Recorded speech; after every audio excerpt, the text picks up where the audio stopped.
일주일에 3억 1,300만 원을 버는군요. 아따 부럽다. 안녕하세요. 따라하면 부자 되는 TV 따부TV 금융투자 전문가 용사부입니다. 구독, 좋아요, 알림 설정까지 따부. 영국의 한 스포츠 매체에 따르면 우리의 자랑스러운 손흥민 선수 일주일에 3억 넘게 받는다고 합니다.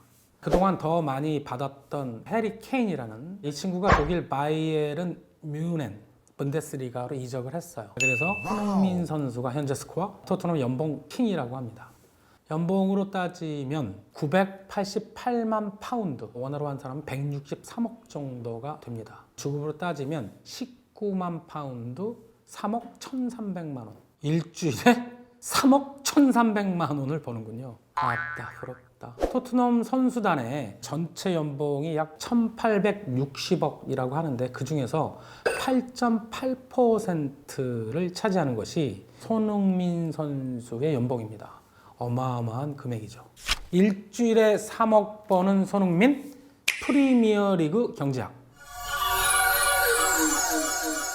자, 자료에서 보듯이 손흥민 선수의 연봉은 988만 파운드, 약 160억. 프리미어리그 그 20개 구단에 등록된 선수가 500명인데 그 중에서 31위권에 해당이 됩니다. 맨시티의 콤비라고 하죠. 더브라 위너와 홀랜드의 연봉은 손흥민 선수의 약 2배가 되죠. 얼마 전에 뉴스에 나왔죠. 5대 시중은행의 1인당 평균 연봉이 1억이 넘었다고 해서 화제가 된 적이 있죠. 참고로 우리나라 2023년도 K리그 연봉 탑5를 보고 계시는데요. 1위라고 해봐야 인천 유나이티드 공격수 제루소가 17억 정도 받는다고 하니까 프리미어 리그와 우리나라 K리그의 이 연봉 격차를 많이 느낄 수 있습니다. 지난 7월 14일이죠. 나폴리 구단에 5천만 유로, 하나 약 715억이 꽂혔습니다. 그 돈은 바로 우리나라 세계 최고의 수비수 김민재 선수가 독일 분데스리가 바이에른 뮌헨으로의 이적료입니다. 이 금액은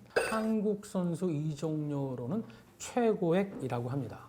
참고로 김민재 선수의 연봉은 1,700만 유로, 242억. 그리고 우리 잘 크고 있는 이강인 선수, 스페인에서 프랑스 PSG 파리 생제르맹으로 7월 9일 이적을 하죠. 이때 이적료 2,200만 유로, 하나 314억. 근데 옵션이 있었어요. 스페인의 그 마요르카라는 팀에 있었는데 이적을 할 때 이적료의 20%를 이강인한테 준다. 그래서 이강인 선수는 이적료 중 20% 63억을 짭짤하게 챙겼습니다. 연봉은 400만 유로, 약 57억. 자, 지금서부터 프리미어리그 그 구단의 경제적 가치를 살펴보겠습니다. 글로벌 축구 리그 중에 유럽 5대 리그가 그 중에서도 EPL이 가장 인기가 높은데 일반적으로 얘기를 하죠. 박진감이 높고 축구 선수로서의 스타 플레이어들이 많고 지역 연고, 강력한 팬덤 주요 원인이라고 하지만 가장 중요한 건 뭐죠? 영어를 사용한다라는 것입니다. 유명한 스포츠 콘텐츠 업체가 있어요. 스포르티코라고 하는데 여기서 프리미어 리그의 경제적 가치를 평가했는데 20개 구단 중 박지성이 뛰었죠. 맨체스터 유나이티드가 경제적 가치를 가장 최고로 부여받았습니다.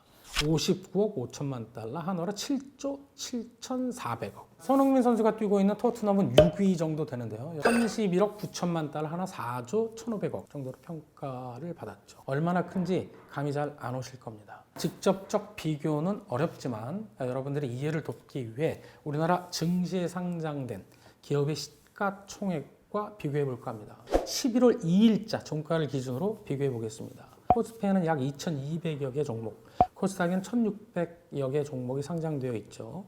그중에 삼성전자의 시가총액은 416조, 현대차 37조, 에코프로빔 21조 정도 되는데 맨체스터 유나이티드 경제적 가치 평가 금액이 7조 7,400억인데요. 코스피에 상장된 기업과 비교를 해보자면 약 42위권이 됩니다. KT가 8조 3천억 정도 시가총액을 형성하고 있어요. 그리고 S오일 7조 7천억, 대한항공 7조 2천억. 여러분들이 이름만 들어도 다 아시는 기업인데 이런 기업들과 맨체스터 유나이티드 한 개 구단의 경제적 가치가 비슷하다? 코스닥으로 치자면 4위권이에요. 탑5 안에 든다는 건데 우리나라 증시에 상장된 기업과 비교를 해봤더니 맨체스터 유나이티드 한 개 구단의 경제적 가치도 어마어마하게 크다라는 것을 아실 수 있을 것입니다. 자, 이렇게 영국 프리미어 구단들이 선수들에게 천문학적 연봉을 주고 어마어마한 경제적 가치를 부여받을 수 있는 것은 어떤 이유 때문일까요? 그것은 바로 유럽, 특히 프리미어 축구 리그에 돈이 흐르기 때문입니다. 유럽 5대 축구 리그 하면 스페인 라리가, 잉글랜드 프리미어 리그, 독일 분데스리가, 이탈리아 세리에 A, 프랑스 리그앙인데 이 축구 리그들은 돈, 팬덤, 미디어가 어우러져서 40조 원이 넘는 거대한 시장을 형성하고 있습니다. 그렇다면 방송사와 기업들이 유럽 프로축구 5대 리그에 이렇게 엄청난 중계료와 광고료를 지불하는 이유는 무엇일까요? 그건 뻔하죠. 그렇게 했을 때 효과가 방송사나 기업이 더 큰 돈을 벌 수 있었다라는 것이 밝혀졌기 때문입니다. 축구는 세계 최대 시장 미국을 제외하고 전 세계적인 수요를 갖고 있는 유일무이한 스포츠입니다. 축구에 살고 축구에 죽는, 축구에 열광하는 사람들이 무척이나 많다라는 의미죠. 글로벌 회계 컨설팅 업체 딜로이트의 2021-2022 시즌 자료를 보면은 프로 축구 리그 중 가장 많은 매출을 올리는 리그는 영국의 EPL. 매출은 55억 파운드, 한화로 9조 8천억 원. 이 중에 광고 매출은 2조 7천억이 조금 넘습니다. 매출의 기준으로 2위는 스페인 라리가, 그 다음 분데스리가, 세리에 A, 프랑스 리그 1, 5대 리그 매출 모두 연 조 단위가 넘는 엄청난 규모의 시장을 형성하고 있습니다. 이 중에 연간 중계료는 영국 프리미어 리그가 3조 7,942억, 라리가 2조 넘고요. 리그앙도 거의 1조에 가깝죠. 이것을 보면 매출에서 이제 중계료가 가장 높은 비중을 차지함을 알 수 있습니다. 유럽의 5대 프로리그의 주 수입원은 광고, 중계권료, 그다음에 티켓 판매. 티켓 판매가 사실은 비중이 제일 적어요. 영국 프리미어 리그 중계권료는 어느 정도일지 한번 볼까요? 프리미어 TV 중계권료는 국내, 그러니까 영국 국내겠죠. 그다음에 해외 이렇게 두 개로 나누어지고 3년 단위로 계약을 합니다. 현재 영국 국내 중계권료는 51억 3,600만 파운드. 해외 중계권은 32억 파운드. 합산하면 86억 파운드, 하나로 13조 6천억 정도입니다. 세계 축구연맹 FIFA의 가입국은 UN 가입국보다 많아요. 139대 211.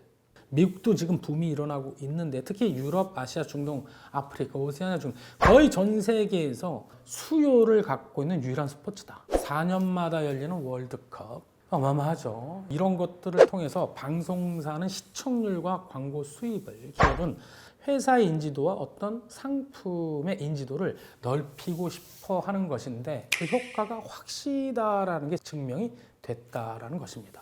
하나의 축구 구단도 증시에 상장된 기업 못지않은 엄청난 경제 가치를 부여받을 수 있다라는 사실.